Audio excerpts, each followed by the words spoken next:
Shalom Bapak Ibu Saudara kasih dalam nama Tuhan Yesus. 主内亲爱的弟兄姐妹们平安， Apa kabarnya hari ini? 你们近况如何呢？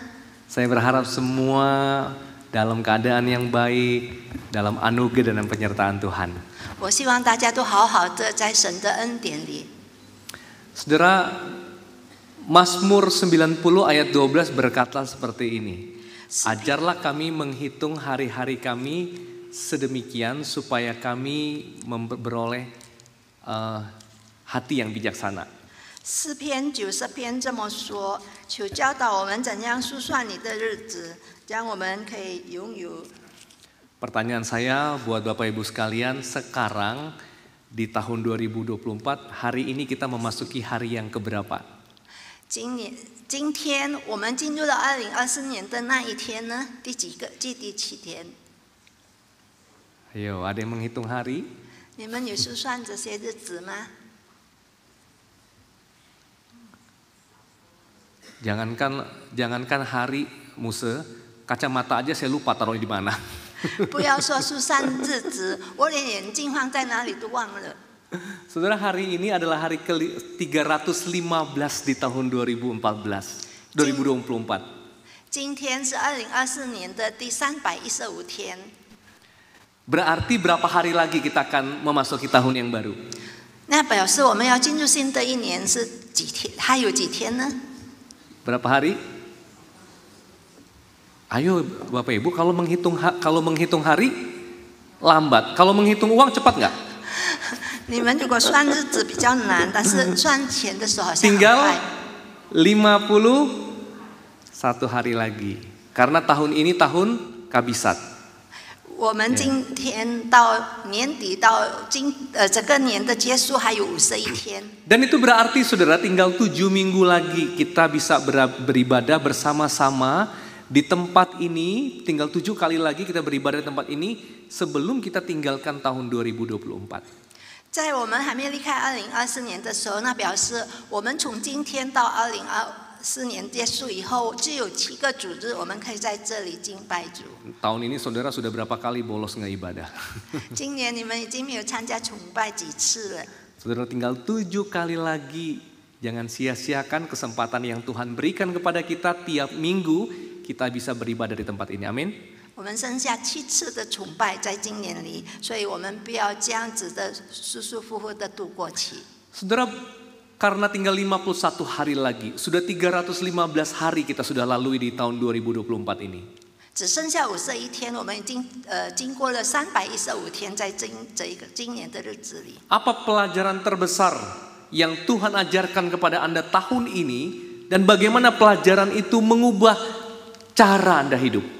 今年神已经教导我们最大的功课是什么呢？而且那个功课已经使我们改变了我们的生命吗？ Karena tanpa sadar saudara, tahun berganti tahun tapi cara hidup kita nggak berubah. 我们是在醒悟不到1年度过1年，但是我们的生活方式还是没有改 Dan saya 变。 berharap saudara ada sesuatu yang Tuhan ajarkan kepada kita dan itu mengubah hidup kita. 我渴望神能够教导我们一件事，让我们可以改变我们的生命。 Mengubah cara mungkin kita bersikap terhadap keluarga kita, terhadap istri kita, terhadap suami kita, terhadap anak-anak kita mungkin. 可能改变我们对我们的妻子、我们的丈夫、我们的儿女的状态。 Dan yang kedua, saudara, dalam hal apa Anda merasa bertumbuh dalam iman tahun ini dan di mana Anda merasa masih terus perlu bertumbuh? 你感觉到今年你的信心的哪一部分已经有成长了，但是你也可能想到说，还有哪一部分还需要成长。 Saudara, masih ada 51 hari lagi. Saya berharap pertanyaan ini bisa menolong kita semua mengakhiri tahun 2024 ini dengan ucapan syukur dan bukan dengan keluhan. Amin. 我希望在这剩下的51天里，我们能够好好度过今年2024年，让我们可以结束这个2024年是以感恩的心，而不是以埋怨的心。 Dan hari ini kita akan melanjutkan eksposisi kita dari Matius 7 ayat 3 sampai 14, saudara. 今天我们要继续来谈到马太福音第7章13到14节。Mari kita berdoa minta pimpinan Tuhan sebelum kita membaca dan merenungkan firman Tuhan. 让我们还没有聆听、还没思考神的话之前，让我们进入祷告。 Bapa di sorga, kami bersyukur karena hari ini ada waktu di mana kami bisa membaca dan merenungkan firman bersama-sama. 我们在天上对我们献上感谢，因为今天是你赐给我们机会，让我们可以读并且思考你的话。 Sebelum kami membaca dan merenungkannya, biarlah kiranya Tuhan menolong kami, memberkati kami, mengurapi kami sehingga kami siap dan ditolong untuk memahami kebenaran firman Tuhan ini. 在我们还没有读并且思考你的话语之前，恳求主你帮助我们，你高牧我们，求主让我们也能够以预备的心，我们来进入这个思考的时间。 Tuhan, biarlah firman Tuhan hari ini memberikan penghiburan. 求主你的话语能够安慰我们每一个人的心。 Biarlah firman Tuhan hari ini memberikan kami kekuatan. 主你的今天的话可以赐给我们能力。 Sehingga pulang dari ibadah ini Tuhan kami diberkati oleh Tuhan. 使我们从这里回去以后，神你的祝福随着我们， Kami dimampukan untuk berjalan sesuai dengan apa yang Tuhan kehendaki. 使我们可以行在主你的旨意里。 Sebab itu urapi kedua hamba-Mu yang akan menyampaikan firman Tuhan, biarlah kiranya kami pun ditolong oleh Tuhan di dalam menyampaikannya. 求主你高牧你两位仆人，使我们两个人都能够把你的话语正确的传开。 Di dalam melalui Yesus Kristus Tuhan Juru Selamat kami yang hidup kami berdoa. 我们是奉主耶稣基督我们的救赎主祷告， Amin. 阿门。 Saya akan membacakan Matius 7 ayat 13 sampai ayat ke-14. 我要在这里为你们读马太福音7章13到14节。 Saudara boleh nggak buka Alkitabnya?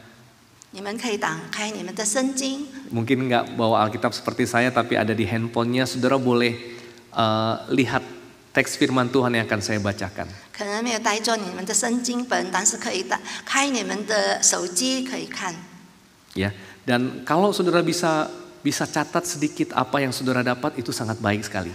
就是你们能够记下来你所得到的，那是更好。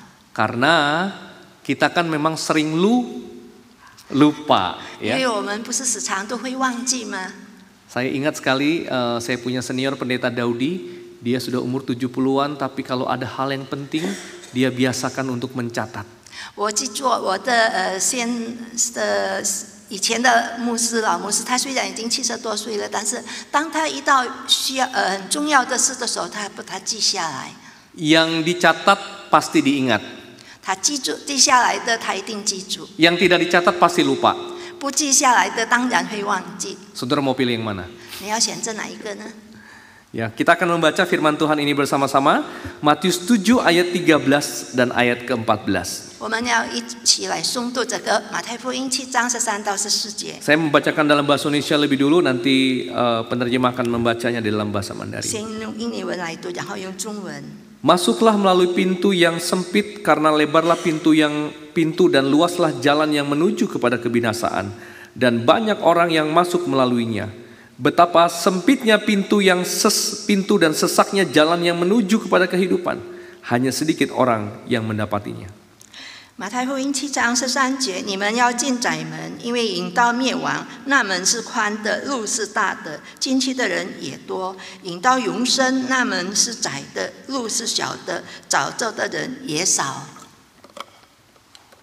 Saudara, kalau saudara bawa kendaraan, lalu kemudian bertemu dengan jalan yang besar, jalan yang lebar, jalan yang mulus, sama jalan yang sempit, jalan yang berpasir, berbatu, sulit untuk dijalani. Kira-kira saudara akan pilih jalan yang mana?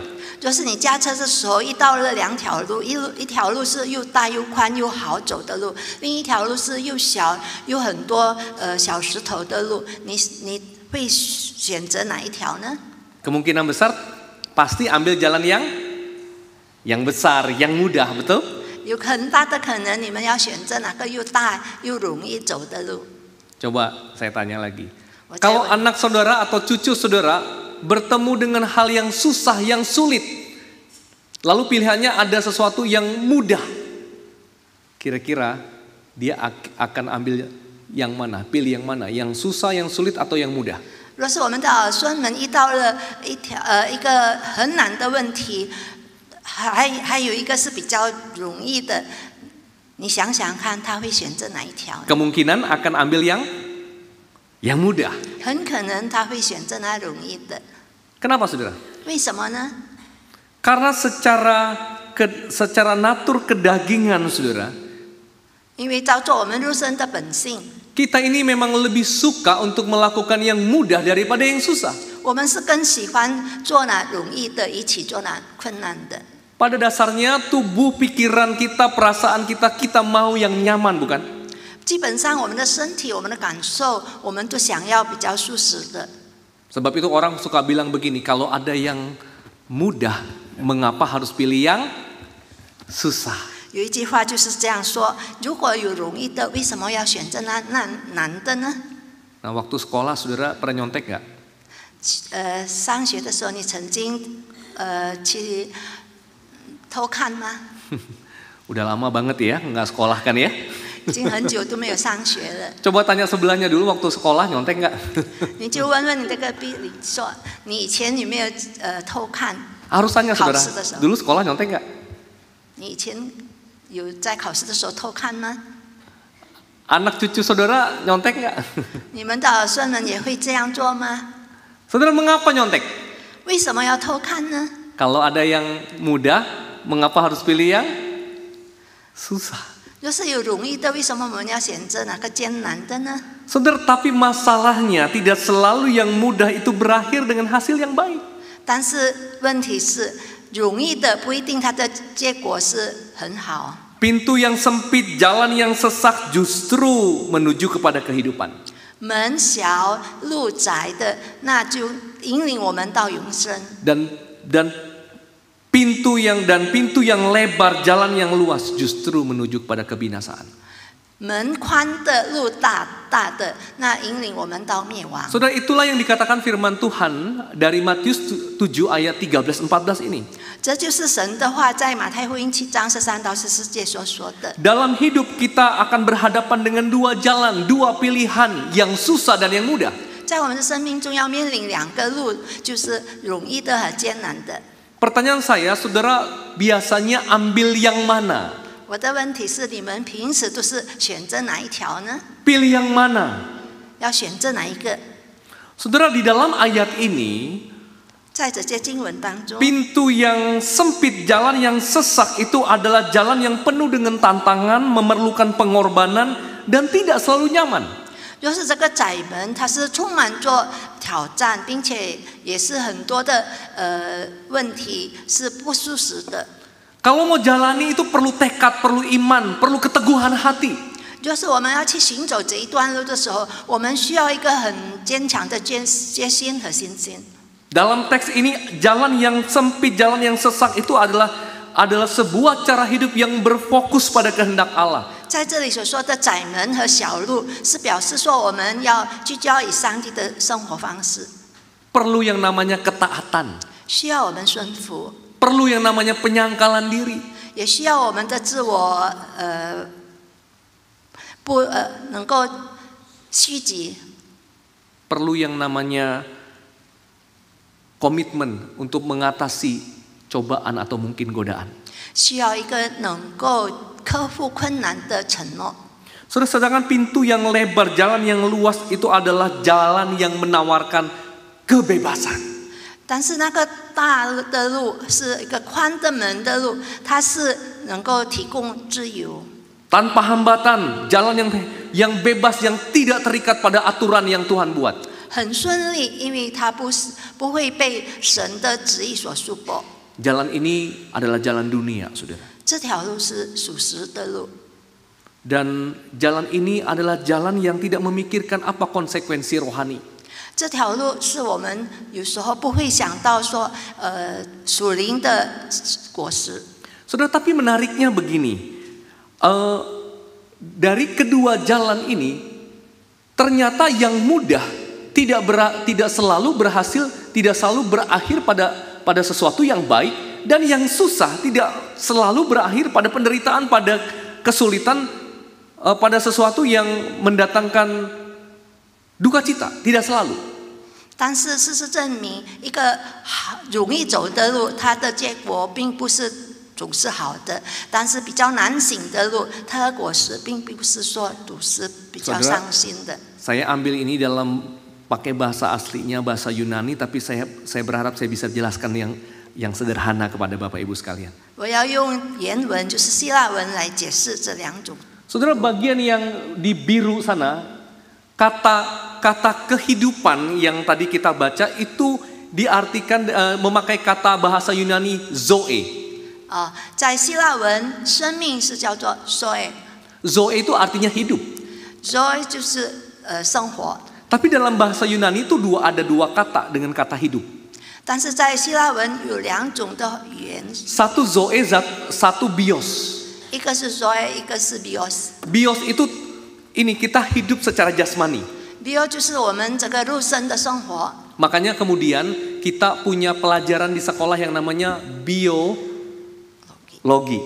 所以我们在学校就是有一个功课叫做物理学。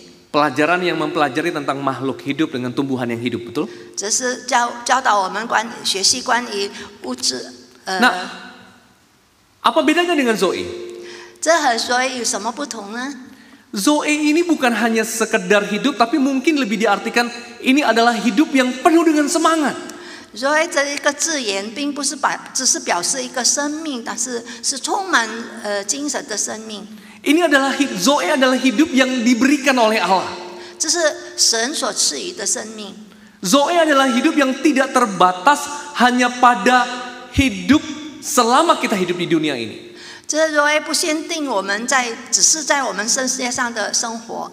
Zoe adalah kehidupan yang diberikan Tuhan karena kita punya relasi dengan Dia. zoe 是神赐给我们的生命，因为我们与神有关系。 Sedangkan saudara, kata kebinasaan 关于灭亡， itu berasal dari kata Yunaninya apolea. 这在希腊文叫做 apolea。 Apolea itu memang diartikan bisa kebinasakan atau kerusakan. 这可以解释为灭亡或者是毁坏。 Saudara perhatikan ya, jalan yang luas, pintu yang lebar itu sepertinya menawarkan kebebasan, kenikmatan, dan semua yang kelihatannya baik di depan. Tapi akhirnya itu justru berakhir pada kerusakan. 宽的路，大的门，那看起来是给我们自由，也让我们可以自由自在的快乐，但是其结果却是灭亡，毁坏。 Kerusakan itu tidak hanya berarti ada sesuatu yang buruk yang terjadi pada kita. 毁坏并不表示说我们里面有什么发生了不好的事情。 Kerusakan itu adalah kerusakan rohani yang membawa kita pada kematian kekal. Kerusakan yang memisahkan kita dengan Tuhan. 这个毁坏是因为属灵方面的毁坏，是能够带领我们属灵方面的毁灭。 Nah, saudara, kalau lihat seperti ini, berarti Tuhan Yesus sebetulnya bukan cerita sesuatu yang baru. 就是我们看这些的时候，我们知道主耶稣并不是说到一个新的事情。 Tuhan Yesus sedang menggemakan kembali cerita yang lama yang mungkin ada di Kejadian 3. 主耶稣已经再次的告诉我们说，可能就是发生在Kejadian 3。 Ya, Kejadian 3. 在创世纪第3章。 Cerita apa di Kejadian 3, Bapak Ibu? 创世纪第3章说到什么呢？ Cerita apa? Ini saya tanya Bapak Ibu. 我提出一个问题，请你们回答。 Kejadian 3 bicara tentang apa? 创世纪3章是讲到关于什么呢？ Tentang apa Ibu? 关于什么？ Kejatuhan. 关于人陷入最终。 Kejatuhan apa? 落入什么样的？ Kejatuhan manusia ke dalam dosa.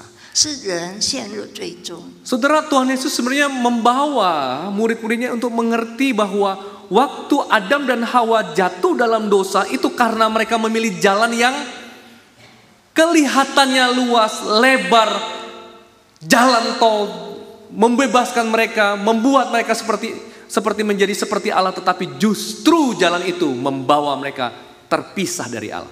在那里，主耶稣告诉我们说，亚当和夏娃可以陷入最终，因为他们选择了一条又大又宽的路，但是哪个路可以带到他们带到选？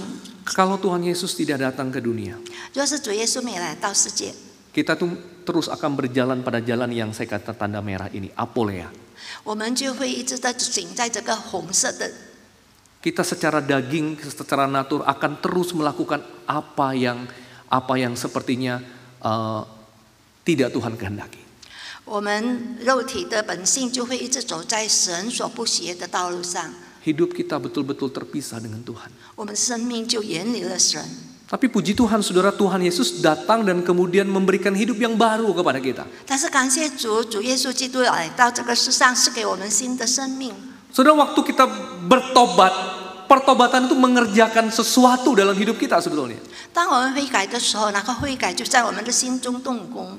Saudara, Tuhan Yesus yang menebus, penebusan Kristus itu mengubah natur kita yang berdosa dan diperbudak oleh dosa menjadi natur kita yang berdosa, masih berdosa, tapi sudah ditebus dan dibenarkan oleh Allah. 主耶稣的救赎就是让我们整个已经是犯罪的人，而且被罪所奴役的人，可以进入到神已经赦免的地处，以至于我们可以被神称义了。 Ini hidup yang dipimpin oleh Roh Kudus. 这是被圣灵引导的生命。 Saudara, kita tidak lagi disebut anak kegelapan, tetapi kita disebut sebagai anak terang. 我们不再被称呼为黑暗之子，但是我们是光明之子。 Dulu kita dipimpin oleh ego kita, kedagingan kita. Sekarang kita memberikan diri kita dipimpin oleh Tuhan. 以前我们被我们的肉身、我们的自我所引导，但是现在我们将我们自己全然交托圣灵来引导。 Dan ini mengubah kita juga, tidak hanya mengubah berkaitan hubungan kita dengan Tuhan, tapi juga mengubah hubungan kita dengan sesama kita. 这不单单改变了我们与神的关系，但是也改变了我们与他人的关系。 Prioritas hidup kita berubah. 我们的优先程序就改变了， Arah hidup kita berubah. 我们的生命方向也改变了， Sikap kita berubah. 我们的态度也改变了。 Dulu yang penting adalah aku. 以前我们自己最重要， Sekarang kita bilang apa yang Tuhan mau. 但是现在我们说，神要我做什么， Apa yang baik juga bagi sesama kita. 对人来说是好的，我就行出来。 Saudara, hubungan kita berubah dengan sesama. 所以我们与他人的关系就完全的改变了。 Saudara, lihat gambar ini ya. 请你们看这个图画， Saudara, ini gambar yang menceritakan tentang pertobatan kita. 这是关于我们的悔改。 Waktu kita bertobat itu kita seperti ada di titik tengah. 当我们悔改的时候，我们是在这个图片的中间。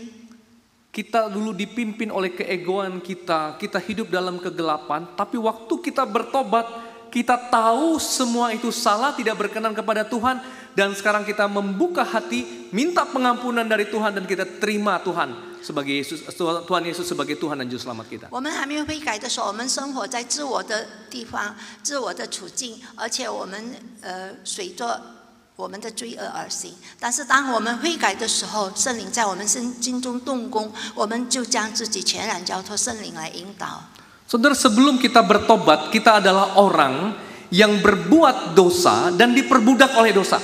在我们还没悔改的时候，我们是一个犯罪的人，而且被罪奴役的人。 Tapi waktu kita bertobat, saudara, kita itu masih memang bisa berbuat dosa, tapi kita diberikan kemampuan oleh Tuhan untuk tidak berbuat dosa. 我们悔改以后，虽然我们还是罪人，但是神是给我们力，让我们不要再犯罪。 Kita masih ada 51 hari menuju tahun 2025. 我们还有51天就走向2025年。 Dalam 51 hari itu kita bisa memilih untuk tidak melakukan dosa. 在这51天里，我们可以选择我们不要犯罪。 Tapi pertanyaan saya gini, bisa nggak orang yang sudah lahir baru, sudah percaya Tuhan Yesus, bisa nggak kemudian kembali melakukan dosa? 我有一个问题问你们说，当我们是一个重生的人的时候，我们是否还能够犯罪吗？ Bisa nggak orang yang dulu suka berbohong, ngomong yang nggak benar, lalu kemudian setelah bertobat, dia tahu itu salah. dan dia tidak lakukan lagi. Tapi bisa nggak kemudian dia kembali berbohong? 当一个人以前他是常说谎，而且胡言乱语，然后他悔改了以后，他知道那是不对的，以至于他知道他不能够再这样做，但是他是否能够再一次的说谎言呢？ Jawabannya apa, saudara? 答案是什么呢？ Bisa, saudara. 能够的。 Saudara, Matius 7 ayat 13 dan 14 ini ditujukan kepada para murid. 马太福音7章34节是对门徒们说的。 Dengan kata lain begini, saudara, sepanjang hidup kita dalam mengikut Tuhan, kita tetap akan diperhadapkan dengan dua pilihan. 换一句话说，当我们一生跟随主的时候，我们要面对两个选择。 Mau menjadi murid Kristus yang taat atau menjadi murid Kristus yang berjalan dengan ketidaktaatan.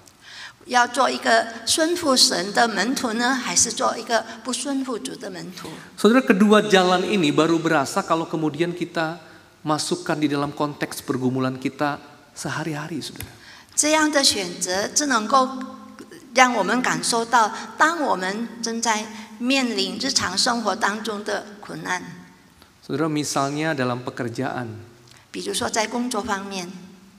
Saudara, saya punya seorang anak pemuda yang saya bimbing, sebutlah namanya Andi. 有一个年轻人，我们就且叫他说安利吧。 Saya mengenal Andi ini sejak dia masih kuliah, saya sudah kenal dia. 当安迪还在大学的时候，我已经认识他了。 Lalu saudara, dia menikah. 然后他结婚。 Andi ini kerjanya di bidang IT, saudara. 他是关于科技的。 Dan setelah dia menikah pada saat pandemi, dan kemudian setelah dia menikah, saudara, sebulan setelah dia menikah, dia dipecat dari pekerjaannya. 他在新冠病毒期间结婚，当他结婚了1个月以后，他被辞退了。 Dan waktu dia pecat, ya sudah, kalau dipecat lalu berarti dia harus lamar cari pekerjaan lain, bukan? 当他被解雇了以后，他当然需要再申请新的工作。 Tapi masalahnya itu pada waktu pandemi, saudara. 但问题是，那是在新冠病毒期间。 Tidak hanya susah cari pekerjaan, banyak juga orang yang kemudian dipecat. 不但很难找到工作，甚至有许多人都被解雇。 Saudara, masalahnya Andi sudah menghabiskan banyak uang untuk pernikahan mereka, lalu kemudian tabungan tinggal sedikit. 但是安迪他结婚的时候已经花去了他许多的资金，以至于他的储蓄剩下一点点罢了。 Istrinya masih bekerja, tetapi hanya pas-pasan untuk kebutuhan keluarga. 他的妻子还在工作，但是实在是很难来。 Dan Andi bilang dia sebetulnya malu karena yang menafkahi dirinya bukanlah dirinya, tapi justru istrinya yang menafkahi dia.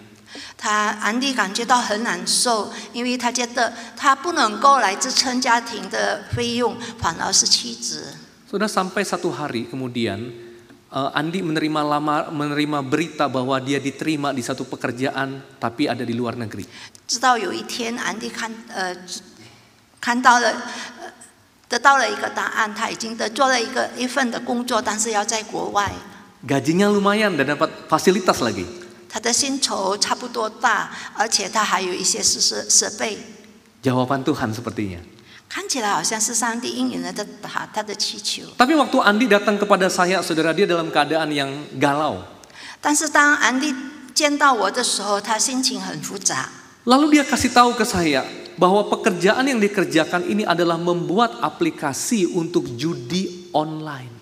但是他见到我的时候，他告诉我说，他的工作所需要的是教他做一个方针，就是关于在线上的赌博。 Yang Andi kerjakan itu benar nggak salah dia kerjakan membuat aplikasinya. 他当然不是他是真的是正确的，因为他做他所当做的。 Tapi gara-gara hasil karyanya, hasil pekerjaannya, itu bisa menyebabkan banyak orang, mungkin ribuan atau bahkan jutaan orang bisa terlibat judi online. 但是他所做的那些，却能够使很多人，甚至是百万的人卷入网上的赌博。 Entah berapa banyak keluarga-keluarga yang akan menderita, anaknya nggak bisa sekolah, gara-gara orang tuanya main judi online. 不知道有多少个家庭还有儿女们，他们要面临艰苦的生活，因为他的家长是染上了网上赌博的瘾。 Pertanyaan saya, saudara, 我的问题是， kalau Andi adalah anak dari Bapak Ibu, 就是安迪是我们的儿女， kira-kira apa nasihat Bapak Ibu kepada Andi? 我们会劝勉安迪什么样呢？ Ambil atau tidak? 你说要拿哪一份工作吗？ Ambil nggak? 要不要？ Nggak ambil. 不要。 Kalau nggak ambil, tabungan di rekening masih banyak sih nggak masalah. 要是我们不取那个工作，我们的储蓄还很多的话是没有问题的。 Kalau datang ke ATM masukin, begitu mau ambil ada tulisan saldo, maaf saldo Anda tidak mencukupi. 但是当我们要去取钱的时候，那里说哦，你的存款已经不多了。 Mudah nggak saudara? 这样的事情能够容易度过吗？ Jadi kalau dalam kondisi yang begitu, kira-kira saudara suruh nggak diambil? 在这样的情况下，你会建议安迪去取那个工作吗？ Saudara akan bilang begini, udahlah kerja dulu sebentar, nanti kalau udah punya uang, udah punya tabungan, udah berhenti cari pekerjaan lain. 可能你会建议他说，你可以去做哪个工作，先做一阵子，把使得你能够出钱。 Saudara tahu apa jawaban Andi? 安迪的答案怎么样呢？ Andi akhirnya menolak. 安迪就拒绝了这份工作。 Saudara itu nggak gampang untuk dijalani. 这对他来说是不容易的。 Ada dua pilihan. 有两个选择， Kelihatannya mengambil itu mudah, 看起来取哪个工作很容易， menolak justru lebih susah. 就我们拒绝反而更难， Nggak gampang. 不容易。 Saudara, dalam hidup ini, saudara, kita itu akan terus akan berhadapan dengan dua hal ini. 在这个生命当中，我们要一直都不断的面临这样的两个问题： Yang susah dan yang mudah. 艰难的和容易的。 Saudara, tadi saya kasih contoh berkaitan dengan pekerjaan, tapi pekerjaan bisa diganti dengan yang lain. Misalnya apa? Bagaimana relasi kita dengan pasangan kita? 我刚才的例子是关于工作，就是我们把那个工作改成我们与伴侣的关系怎么样？ Bagaimana mengampuni orang yang sudah menyakiti kita? 我们怎样来饶恕得罪我们的人呢？ Lebih gampang tidak mengampuni atau mengampuni? 更容易去饶恕还是不要去饶恕呢？ Saya tanya Bapak Ibu. 我问你们， Lebih gampang mengampuni atau tidak mengampuni? 更容易去饶恕还是不更好不饶恕？ Mana yang Tuhan minta? Kita mengampuni atau tidak mengampuni? 神怎么样要求我们？是要去饶恕他人还是不要呢？ Mana yang lebih sulit? 那里的更困难。 Mengampuni bukan? 我们去饶恕不是更难 Saudara, 吗？ dalam hidup kita selalu akan diperhadapkan dengan dua pilihan, dua jalan ini. 我们的生命当中，我们永远始终都会遇到这两种的道 Dan 路。 pilihan yang kita ambil, keputusan yang kita buat itu punya konsekuensi dalam hidup kita. 我们所取到的那个，我们所选择的那一条路，对我们的生命都有后果。 Dan dalam Matius 7 ayat 13-14 ini Tuhan yang sedang mengajarkan kita untuk berpikir dari hasil akhirnya.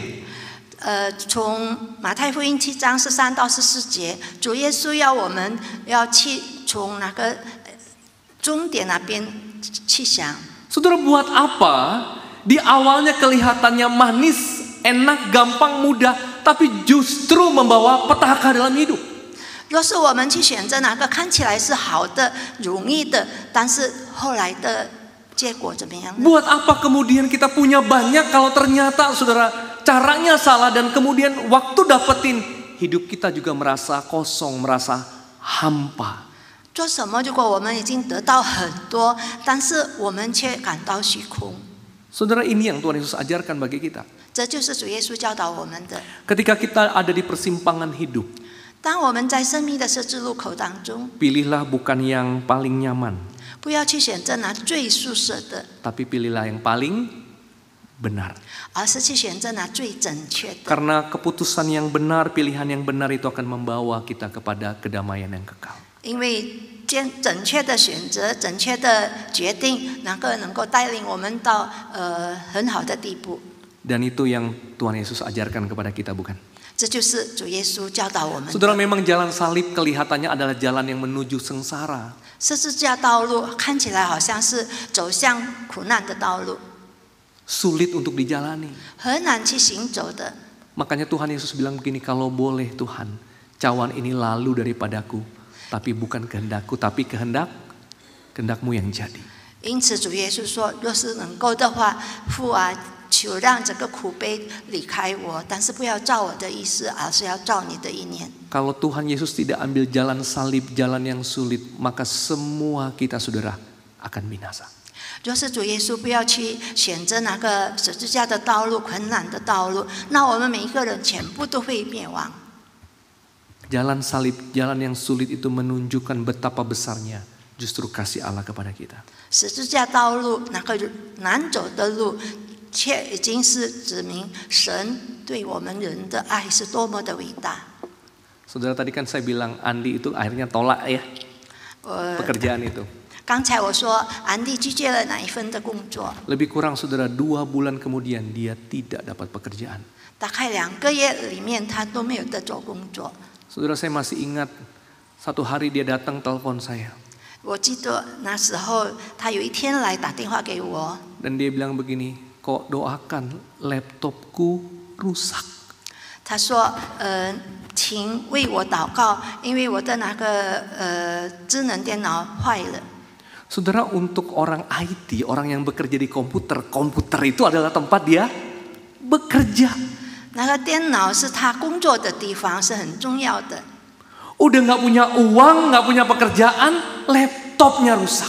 已经是没有工作做，没有钱了，但是他的智能的电脑坏了。 Dia bilang, Tuhan, apa Tuhan ini nggak sayang sama saya ya kok? 他说：“上帝啊，你是不是不爱我？ Apa Tuhan nggak peduli ya sama saya? 你不关怀我吗？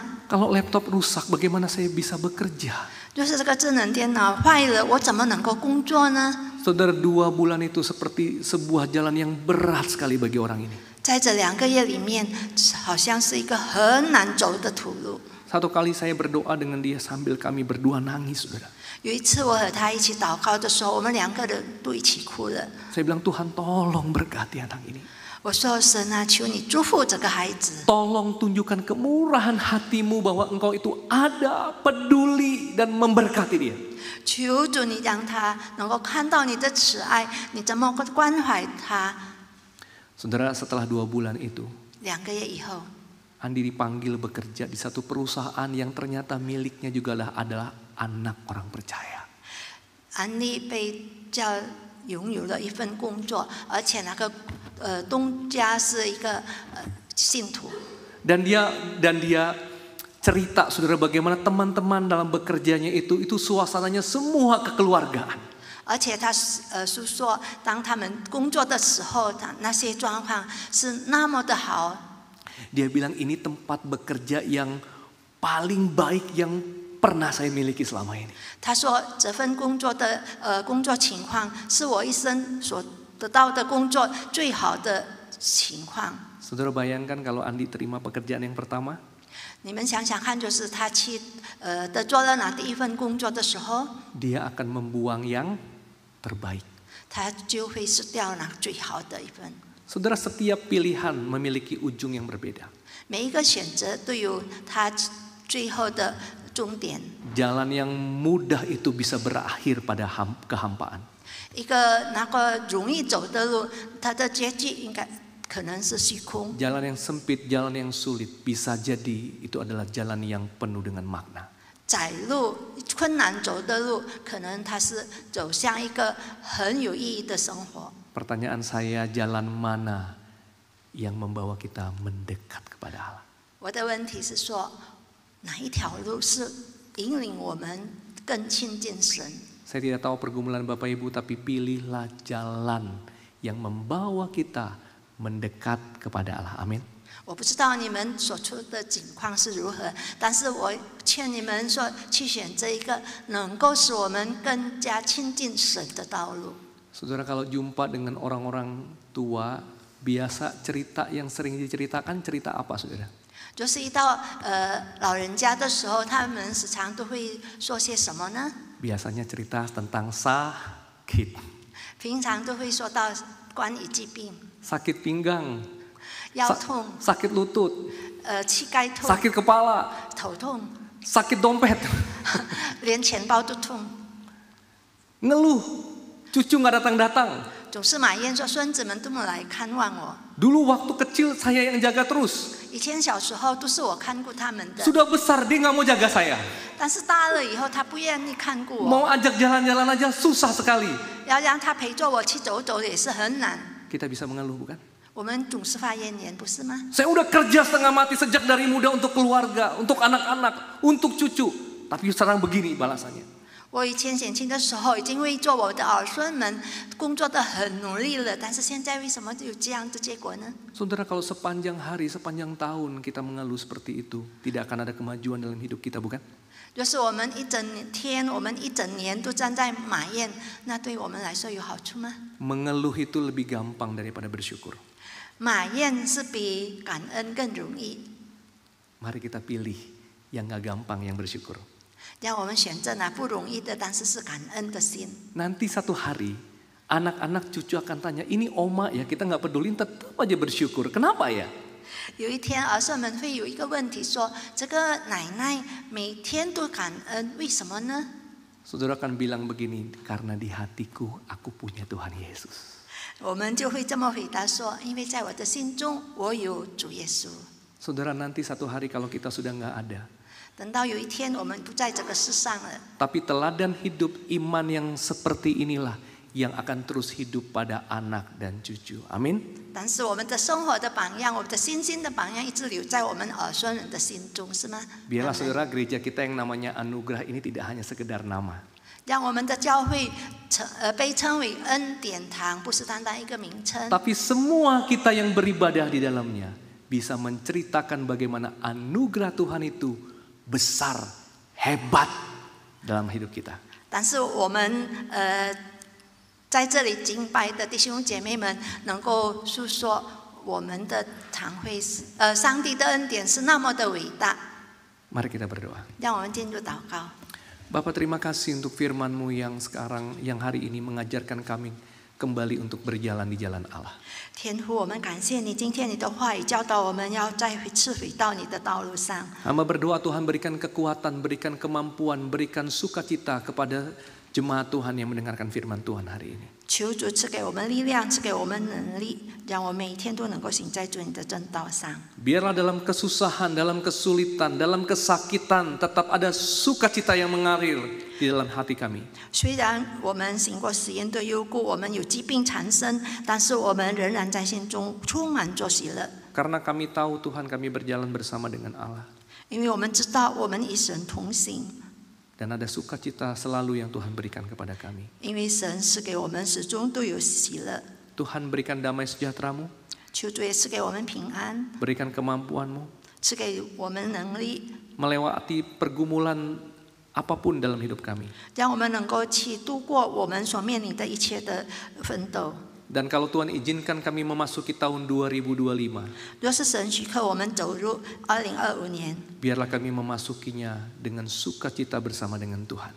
让我们与神一起快乐的、喜乐的来进入2025年。 Dalam nama Tuhan Yesus kami berdoa. 奉主耶稣的圣名，我们祷告。 Amin. 阿门。